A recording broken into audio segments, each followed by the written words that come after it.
नमस्कार, आप देख रहे हैं न्यूज वॉच इंडिया और मैं हूं आपके साथ सत्यम गौर। बुलेटिन की शुरुआत करेंगे बड़ी खबर के साथ। बताते चले कि कनाडा के टोरंटो में खालिस्तानियों समर्थकों ने जमकर प्रदर्शन किया है। बड़ी जानकारी सामने निकल कर आ रही है कनाडा से, जहां आपको बताते चले कि टोरंटो में खालिस्तानी समर्थकों का प्रदर्शन देखने को मिला है। भारतीय वाणिज्य दूतावास के बाहर ये प्रदर्शन किया गया है। तमाम तस्वीरें हम आपको दिखा रहे हैं। भारतीय वाणिज्य दूतावास के बाहर समर्थकों ने प्रदर्शन किया है। भारतीय समुदाय के लोग तिरंगा लेकर वहां पहुंचे हैं। भारत के समर्थन में पहुंचे हैं भारतीय समुदाय के लोग और वो वहां पर तिरंगा लेकर पहुंचे हैं। देखिए, ये तस्वीरें हम आपको दिखा रहे हैं कनाडा से, जहां एक तरफ खालिस्तानी समर्थक प्रदर्शन कर रहे हैं भारतीय दूतावास के बाहर, तो वहीं दूसरी तरफ भारतीय समुदाय के जो लोग वहां रहते हैं उन्होंने भी प्रदर्शन किया है तिरंगा लेकर। देखिए, दो तस्वीरें, एक ही जगह से दो तस्वीरें हम आपको दिखा रहे हैं। एक तरफ खालिस्तानी जो समर्थक हैं वो प्रदर्शन करते हुए नजर आ रहे हैं, भारतीय समुदाय के लोग भी वहां पहुंचे हैं, जिसके बाद भारतीय समुदाय के लोगों ने तिरंगा लेकर प्रदर्शन किया है, इनका विरोध किया है। ये तमाम तस्वीरें इस वक्त आप देख रहे हैं न्यूज वॉच इंडिया पर। सबसे पहले हम आपको दिखा रहे हैं, देख सकते हैं कि किस तरीके से कनाडा के टोरंटो से तस्वीरें सामने निकल कर आई हैं। कनाडा के टोरंटो शहर से ये तस्वीरें हैं, जहां पर आपको बताते चले कि खालिस्तानी समर्थकों का प्रदर्शन देखने को मिला है। भारतीय वाणिज्य दूतावास के बाहर समर्थकों ने प्रदर्शन किया है। भारतीय समुदाय के जो लोग हैं वो तिरंगा लेकर वहां पर पहुंचे हैं। भारत के समर्थन में पहुंचे हैं भारतीय समुदाय के लोग। ये देखिए तस्वीरें जरा।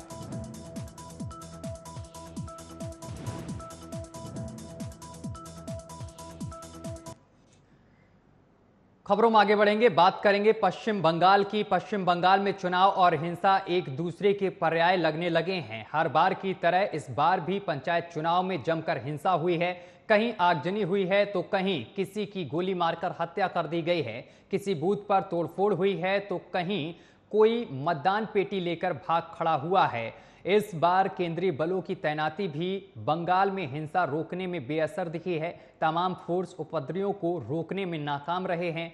तस्वीरों में देखिए कि किस तरह पूरे बंगाल में मतदान के दौरान माहौल क्या रहा। बता दें कि भंगार में टीएमसी के साथ झड़प में आईएसएफ के 2 कार्यकर्ता घायल हो गए। कूच बिहार में बैलेट बॉक्स में उपद्रवियों ने आग लगा दी है। वहीं कई जगहों पर बूथ कैप्चरिंग की घटनाएं भी सामने निकल कर आई हैं। बंगाल के मुर्शिदाबाद और कूच बिहार जिले से बूथ कैप्चरिंग के मामले आए हैं, जहां से एक वीडियो वायरल हुआ है जिसमें साफ तौर पर देखा जा सकता है कि कैसे वहां पर बूथ को लूट लिया गया। एक जगह से तो बड़ी अचंभित कर देने वाली तस्वीर सामने निकल कर आई है, जहां से एक शख्स को वॉलेट बॉक्स लेकर भागते हुए देखा गया है। तस्वीरें भी मैं आपको 5 तस्वीरें दिखा रहे हैं, देख सकते हैं। पहली तस्वीर में किस तरीके से बूथ के अंदर तोड़फोड़ हुई है, आगजनी हुई है। दूसरी तस्वीर में पानी में वैलेट बॉक्स को फेंक दिया गया है, यह भी तस्वीर जरा देखिए गौर से। और तीसरी तस्वीर देखिए कि आगजनी हुई है, तोड़फोड़ हुई है, कुर्सियों को तोड़ दिया गया है। और चौथी तस्वीर में सुरक्षा बल जो तैनात किए गए थे उनके साथ झड़प हुई है। और 5वीं तस्वीर में आप देख सकते हैं कि मतदान पेटी को लूटकर किस तरीके से युवक भाग रहा है, जैसे तीर की तरह आप देख सकते हैं। ये युवक जो है वो भागता हुआ नजर आ रहा है, मतदान पेटी लेकर भागते हुए नजर आ रहे हैं। तो ये पूरा जो मामला है वो पश्चिम बंगाल का है। पश्चिम बंगाल के तमाम जो जगह थे वहां से ऐसी तस्वीरें सामने निकल कर आई। बताया जा रहा है कि मतदान के दौरान करीब 13 लोगों की मौत भी हुई है, जिसमें कई टीएमसी के कार्यकर्ता भी शामिल हैं।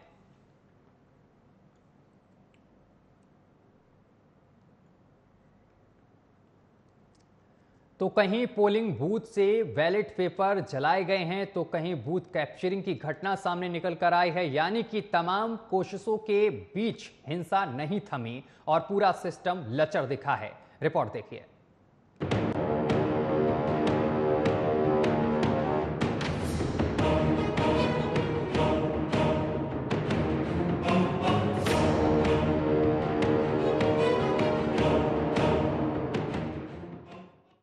पश्चिम बंगाल की 73,887 ग्राम पंचायत सीटों में से 64,874 पर आज चुनाव हो रहा है। सुबह 7 बजे जैसे ही मतदान शुरू हुआ, चारों तरफ चीख पुकार मच कहीं बम की आवाज से लोकतंत्र दहल रखा था, तो कहीं संवैधानिक और लोकतांत्रिक मूल्यों का होलिका दहन का नजारा सरेआम सड़कों पर दिखाई दे रहा था। दोपहर तक मतदान केंद्रों पर आपसी झड़प और गोलीबारी ने लोकतंत्र को रक्त रंजित कर दिया। सेंट्रल फोर्सेस की तैनाती के बाद भी अलग अलग इलाकों से हिंसा की खबरें आ रही हैं। कूच बिहार के सिताई में 12 वीटा प्राइमरी स्कूल में बने पोलिंग बूथ में तोड़फोड़ की गई और बैलेट पेपर में आग लगा दी गई। कई जगहों पर बैलेट बॉक्स ही उठा लिया गया, तो कुछ जगहों पर सरेआम बूथ लुटेरे बैलेट बॉक्स को बुलेट की रफ्तार से लेकर भागते हुए दिखे। पिछले 24 घंटे में चुनावी हिंसा में 5 जिलों में 9 लोगों की मौत हो चुकी है। मरने वालों में 5 टीएमसी कार्यकर्ता, एक कांग्रेस कार्यकर्ता, एक सीपीआई कार्यकर्ता, एक बीजेपी उम्मीदवार का पोलिंग एजेंट और एक निर्दलीय उम्मीदवार का पोलिंग एजेंट शामिल है। ममता के खेला में 9 जून से अब तक हिंसक घटनाओं में 27 लोगों की जानें जा चुकी हैं। हुगली के तारकेश्वर में एक निर्दलीय उम्मीदवार की बेटी को गोली मार दी गई है। वहीं 24 परगना के भांगड़ ब्लॉक के जमीरगाछी में टीएमसी कार्यकर्ता ने बम फेंके। यहाँ टीएमसी के ही वोट डलवाए जा रहे थे। एकदम से भीड़ बढ़ी तो टीएमसी वर्कर्स ने बम फेंकने शुरू कर दिए। कुछ स्थानों पर लोकतंत्र के लुटेरों ने ही पुलिसकर्मियों को पकड़कर पीट दिया, तो वहीं विरोधियों को भगाते गए एक अन्य बूथ कैप्चरिंग एजेंट ने सरेआम हथियार तान दी। अब भी लगातार हिंसा जारी है। खौफ, मातम, हिंसा, आगजनी और लूटपाट के बीच लोग डरे सहमे किसी तरीके से बूथ पर पहुंचकर अपने मताधिकार के उपयोग के लिए जद्दोजहद कर रहे हैं। Bureau report, news watch India. खबरों में आगे बढ़ेंगे। प्रधानमंत्री नरेंद्र मोदी शनिवार को तेलंगाना के वरंगल में 6000 करोड़ रुपए की विभिन्न विकास परियोजनाओं का उद्घाटन किया है। इस दौरान प्रधानमंत्री ने कहा कि तेलंगाना के लोगों की ताकत ने हमेशा भारत की ताकत बढ़ाई है। आज जब भारत दुनिया की 5वीं सबसे बड़ी अर्थव्यवस्था बन गया है, तो इसमें तेलंगाना के लोगों की भी बहुत बड़ी भूमिका है। प्रधानमंत्री नरेंद्र मोदी ने इस दौरान केसीआर सरकार पर हमला बोला और इसे सबसे भ्रष्ट सरकार बताया है। साथ ही कहा है कि तेलंगाना में जो सरकार है उसने क्या किया। यहाँ की राज्य सरकार ने सिर्फ 4 काम किए हैं। पहला, सुबह शाम मोदी और केंद्र सरकार को गाली देने का काम किया है। दूसरा, सिर्फ एक ही परिवार को सत्ता का केंद्र बनाने और खुद को तेलंगाना का मालिक साबित करने का काम किया है। तीसरा, इन्होंने तेलंगाना के विकास को चौपट कर दिया है। चौथा, इन्होंने तेलंगाना को भ्रष्टाचार में डुबो दिया है।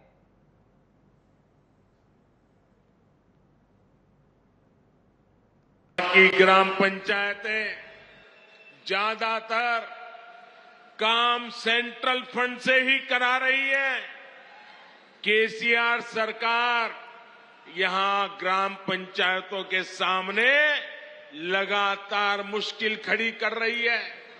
इसलिए तेलंगाना की हजारों पंचायतें भी अब यहां की परिवारवादी सरकार को पटखनी देने का इरादा कर चुकी है। साथियों, बीजेपी सरकार ग्रामीण अर्थव्यवस्था को मजबूत करने के लिए गांवों में ज्यादा से ज्यादा खर्च कर रही है। पैडी प्रोक्योरमेंट के माध्यम से यहां के धान किसानों को पिछले 9 साल में 1,30,000 करोड़ रुपए से ज्यादा दिए गए। मनरेगा के तहत तेलंगाना के गांवों में करीब करीब 25,000 करोड़ रुपए का काम कराया गया है।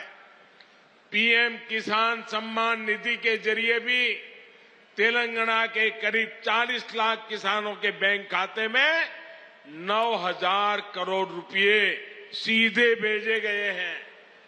पीएम आवास योजना के तहत जो करोड़ों घर बनाए गए हैं, उनसे भी हजारों करोड़ रुपए ग्रामीण अर्थव्यवस्था में पहुंचे हैं। साथियों, बीजेपी ने निरंतर प्रयास किया है कि किसानों को सशक्त करें, उनके खर्च कम करें, उनकी आय बढ़ाएं। हमने लागत का 1.5 गुना खबरों में आगे बढ़ेंगे। बागेश्वर धाम के धीरेन्द्र कृष्ण शास्त्री को दिल्ली में भक्तों का अपार प्यार मिल रहा है। आलम यह है कि दिल्ली पुलिस भी खुद को उनकी भक्ति से अपने आप को रोक नहीं पाई है। शुक्रवार को आईपी एक्सटेंशन में चल रही हनुमंत कथा के समापन के बाद दिल्ली पुलिस के अधिकारी धीरेन्द्र शास्त्री की मेजबानी करते नजर आए हैं। पुलिस सूत्रों के मुताबिक बागेश्वर धाम के धीरेन्द्र कृष्ण शास्त्री को डीसीपी ईस्ट के ऑफिस में आने के लिए निमंत्रण दिया गया था और इस बुलावे को धीरेन्द्र शास्त्री ने स्वीकार किया और रात में वहां पहुंचे। बाबा के लिए कॉन्फ्रेंस रूम में बैठने का इंतजाम किया गया था। यहां पर ज्वाइंट कमिश्नर रैंक के अधिकारियों के अलावा डीसीपी, एडिशनल डीसीपी, इंस्पेक्टर के अलावा कांस्टेबल तक के पुलिसकर्मी मौजूद रहे। दबी जुबान में कह सकते हैं कि डीसीपी ईस्ट के ऑफिस में आए धीरेन्द्र शास्त्री से पुलिसकर्मियों ने अपने भविष्य से जुड़ी बातें भी पूछी।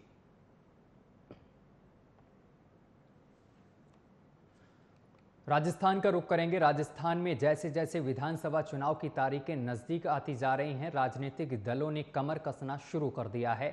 पीपल्स ग्रीन पार्टी ने भी प्रदेश में पार्टी का विस्तार करते हुए राजनीतिक दलों और संगठनों के साथ लगातार राष्ट्रीय ग्रीन महागठबंधन की घोषणा की है। राजस्थान में आपको बताते चले कि जयपुर में आयोजित प्रेस वार्ता में महागठबंधन के पदाधिकारियों ने आगामी विधानसभा चुनाव को लेकर पार्टी की विचारधारा और रूपरेखा मीडिया के सामने रखी है। पीपल्स ग्रीन पार्टी के राष्ट्रीय अध्यक्ष डॉक्टर सुधांशु को ग्रीन महागठबंधन का अध्यक्ष और जनता कल्याण मोर्चा के राष्ट्रीय अध्यक्ष बाबा जसमेर महाराज को राष्ट्रीय संयोजक बनाया गया है। महागठबंधन का उद्देश्य राजस्थान में बदलाव लाना है। आप समझ सकते हो, अभी 5 मिनट में ही हमारे बीच में होने वाली बात जब हमारे साथ हैं, ये नेशनल ग्रीन अलायंस राजस्थान की सभी 200 सीटों पर चुनाव लड़ने जा रहा है। नेशनल ग्रीन अलायंस राजस्थान में यूपीए और एनडीए को चैलेंज करने जा रहा है। नेशनल ग्रीन अलायंस किसी जाति और धर्म से दूर रह करके जनता के मुद्दों को, जनता के दुख दर्द को समझते हुए एक प्रॉपर कंप्लीट ब्लूप्रिंट लेकर के चुनाव के मैदान में उतर रहा है। आप देख रहे हैं भाजपा, जिसके बारे में चर्चा चल रही है आमतौर पर कि आने वाले चुनाव में भाजपा चुनाव जीत सकती है, मोदी जी की पार्टी है या हिंदू राष्ट्र लाने वालों की पार्टी है या कोई यूसीसी का नया इन्होंने शफूगा फेंका है। राजस्थान में भाजपा की सरकार कई मर्तबा आ चुकी है। इससे पहले भी वसुंधरा राजे जी की सरकार रही है, उससे पहले भी रही है। राजस्थान की जनता ने हर बार उनको धोखा खा करके चुना और बाद में नकारा है और उनके नकारने का एक इतिहास बन चुका है। सेम कहानी कांग्रेस पार्टी की रही है। कांग्रेस पार्टी राजस्थान के उदयपुर और भीलवाड़ा में एक एक मंदिर में ड्रेस कोड लागू किए जाने के बाद अब जयपुर के झारखंड महादेव मंदिर में ड्रेस कोड लागू कर दिया गया है और इस ड्रेस कोड के तहत कई परिधानों पर पाबंदी होगी। अब मंदिर में half pant, Bermuda, mini skirt, night suit और कटी फटी जीन्स आदि कपड़े पहनने वालों को प्रवेश नहीं दिया जाएगा। मंदिर कमेटी के अध्यक्ष जयप्रकाश ने बताया है कि अभी केवल दर्शन के लिए आने वाले भक्तों के लिए ड्रेस कोड लागू किया गया है।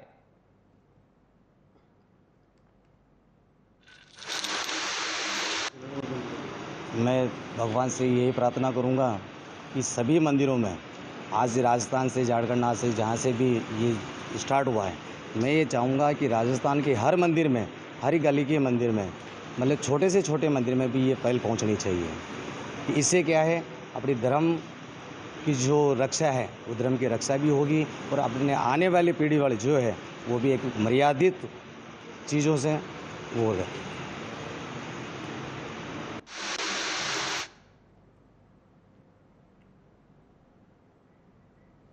चलिए खबरों में आगे बढ़ेंगे। बात करेंगे कानपुर देहात की। कानपुर देहात के मैथा विकास खंड के गांव बेहटा में बने प्राथमिक विद्यालय में निश्चित समय से विद्यालय तो खुल रहा है, लेकिन बच्चे और अध्यापक विद्यालय पहुंच सकें इसकी कोई व्यवस्था नहीं की गई है। बता दें कि प्राथमिक विद्यालय स्विमिंग पूल बना हुआ है।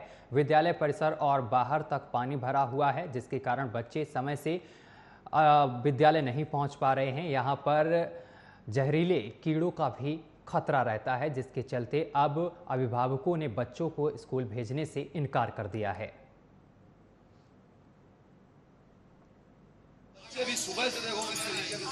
में पूरा 2-2 फीट पानी भरा हुआ है और काई इतनी लगी है, कोई इसकी निकासी पानी की नहीं है। और जो बाहर को अगर प्रधान जी से बोला कि इसकी नाली की खुदाई कराओ, सफाई कराओ, तो अभी तक कोई जेसीबी तो मंगा दी है, पर वो खुद नहीं आया। इधर के गांव के लोग कहते हैं हम इधर खोदने नहीं देंगे, इस साइड के कहते हैं हम इधर नहीं खोदने देंगे। कितने दिनों से विद्यालय में पानी भरा हुआ है? विद्यालय में तो जब से खुला है, जब से बारिश हो जाती है उतना तो बच्चों की पढ़ाई नहीं हो पा रही है, वो उस तरह से ठीक से नहीं हो पा रही है। बच्चे जा ही नहीं पा रहे होंगे जब अंदर। बच्चे जा ही नहीं पा रहे। आज तो गार्जियन ने भी मना कर दिया। तो आपने अपने अधिकारियों को अवगत कराया अभी तक? हमने कल अपना जो मेरा ग्रुप है जिसमें मतलब ये समस्याएं जाती हैं, वो फोटो खींच के हमने कल ही डाल दी थी, जिसमें हमारे अधिकारी भी जुड़े हुए हैं। कोई जवाब मिला अधिकारियों की तरफ से आपको? अभी तो नहीं, अब मतलब फिलहाल तो उसमें हमने अपनी समस्या फोटो खींच के डाली हुई है। प्रधान जी को बराबर अवगत करा रहे हैं सुबह से। अगली खबर मैनपुरी से सामने निकल कर आ रही है, जहां पर साइबर सेल और बेवर पुलिस को एक बड़ी सफलता हाथ लगी है। आपको बता दें कि थाना बेवर क्षेत्र के ग्राम बनकिया निवासी राहुल गौर ने थाने में शिकायत करते हुए बताया था कि एसबीआई में क्लर्क के पद पर नौकरी दिलाने के नाम पर 12 लाख रुपए की उनसे ठगी की गई है, जिसके बाद पुलिस ने मुकदमा दर्ज किया था।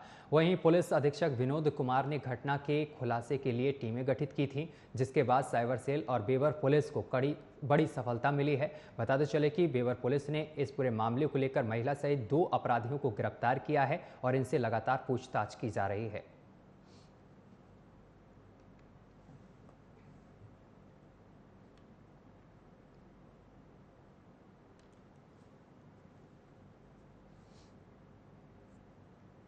नियुक्ति पत्र भी दे दिया गया है और एक व्यक्ति ने 12 लाख रुपए इनसे ले लिए हैं और ना तो पैसा दे रहा है, ना तो नौकरी की बात कर रहा है। इस पर एक मुकदमा पंजीकृत किया गया था 420, 467, 78 का थाना बेवर में, जिसकी जांच और विवेचना का कार्य साइबर सेल को दिया गया था।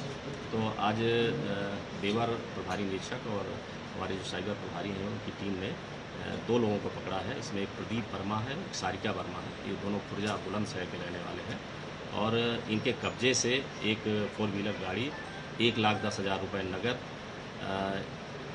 8 लोगों के जो फर्जी नियुक्ति पत्र हैं जो एसबीआई में नियुक्ति के नाम पे लिए देते थे वो, और करीब 50 लाख की फर्जी डीडी, 10 लाख की फर्जी एफडी और राज्य कर्मचारी बीमा कराने वाले जो कार्ड हैं एसबीआई के, इन्होंने फर्जी आईडी कार्ड बना रखे थे, विजिटिंग कार्ड बना रखे थे। तो ये भारी मात्रा में, इसके अलावा मुहरें जो एसबीआई की मुहर है नियुक्ति वाली, वो भी बरामद हुई हैं। इनकी जो मॉडस ऑपरेंडी है वो ये किसी भी बेरोज़गार लोगों को टारगेट करते थे और ये उनको फर्जी नियुक्ति पत्र भी देते थे और पूरी नियुक्ति की प्रक्रिया भी अपनाते थे।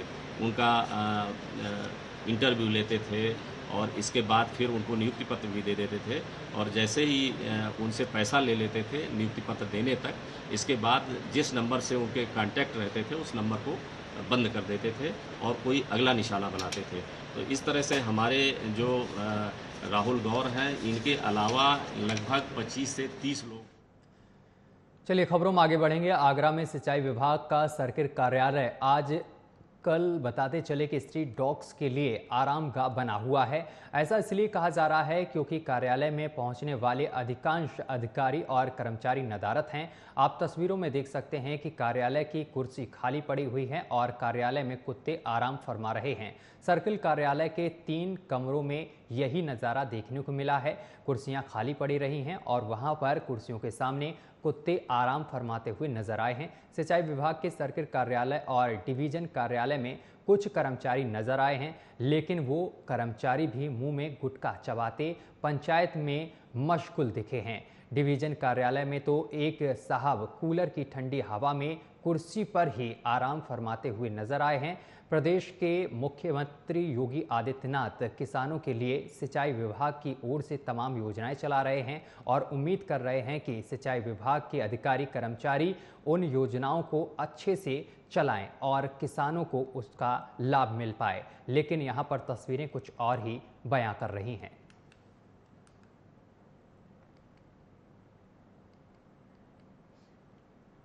खबर उत्तर प्रदेश के बिजनौर से सामने निकल कर आ रही है, जहां थाना कोतवाली शहर बिजनौर के हरिद्वार रूट पर एक पेट्रोल पंप पर उस वक्त हड़कंप मच गया जब पेट्रोल पंप पर एक कर्मचारी के साथ भीड़ की शक्ल में आए कुछ लोगों ने जमकर मारपीट कर दी। बताया जा रहा है कि पेट्रोल डलवाने आए बाइक सवार ने कर्मचारी को पेट्रोल गलत डालने को लेकर धमकाया, जिसके बाद वो कुछ साथियों को लेकर वहां पहुंचा और पेट्रोल कर्मचारी के साथ जमकर मारपीट कर दी। वहीं इस पूरी घटना का सीसीटीवी फोटोज भी सामने निकल कर आया है। फिलहाल पुलिस इस पूरे मामले की जांच पड़ताल कर रही है।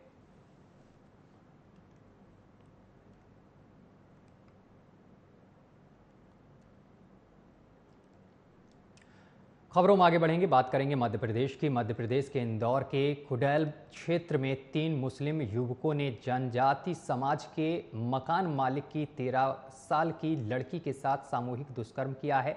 पुलिस ने तीनों आरोपियों को गिरफ्तार कर लिया है। फिलहाल इन आरोपियों से लगातार पूछताछ की जा रही है। शुक्रवार को पुलिस प्रशासन ने आरोपियों के मकान पर बुलडोजर भी चलाया है। ये तमाम तस्वीरें हम आपको दिखा रहे हैं मध्य प्रदेश की, जहां आप देख सकते हैं गैंगरेप के आरोपियों के घर पर बुलडोजर चला है और इन तीनों आरोपियों की फिलहाल गिरफ्तारी कर ली गई है।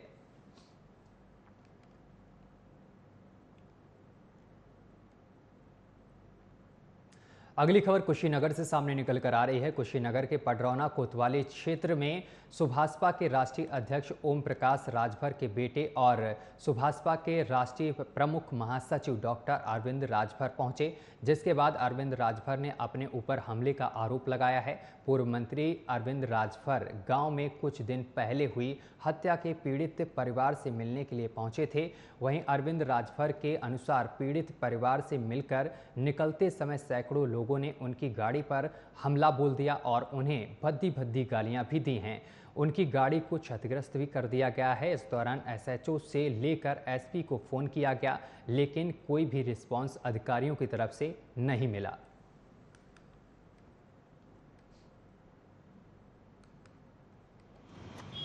कहा कि सर यहाँ बार बार धमकी भी दी जाती है कि अगर हमारे खिलाफ गवाही दोगे तुमको भी जान से मार दिया जाएगा। मैं वहां से निकलने के उपरांत गांव के ही पहले अब बहुत हमको लगता है 100 से ज्यादा की संख्या में लोगों ने आकर के घेर लिया, दोनों गाड़ी को घेर लिया।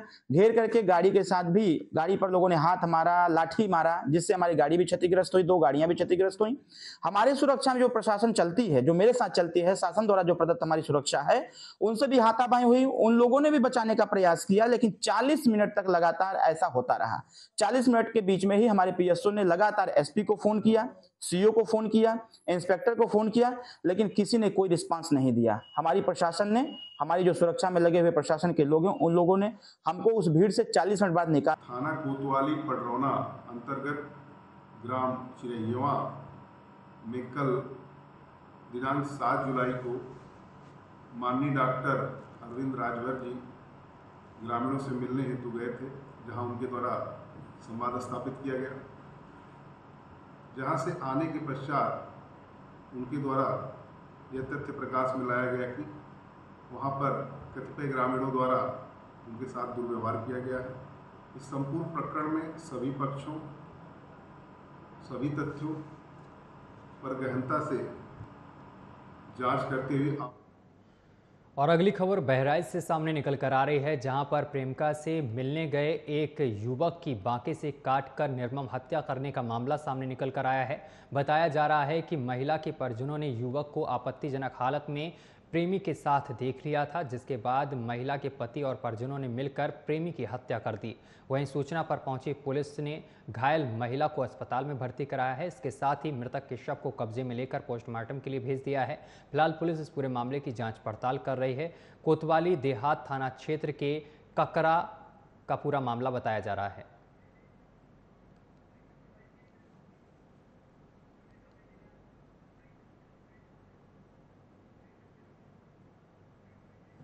और चलिए इसी के साथ बुलेटिन में अभी के लिए बस इतना ही। देश दुनिया की तमाम खबरें देखने के लिए देखते रहिए न्यूज़ वॉच इंडिया।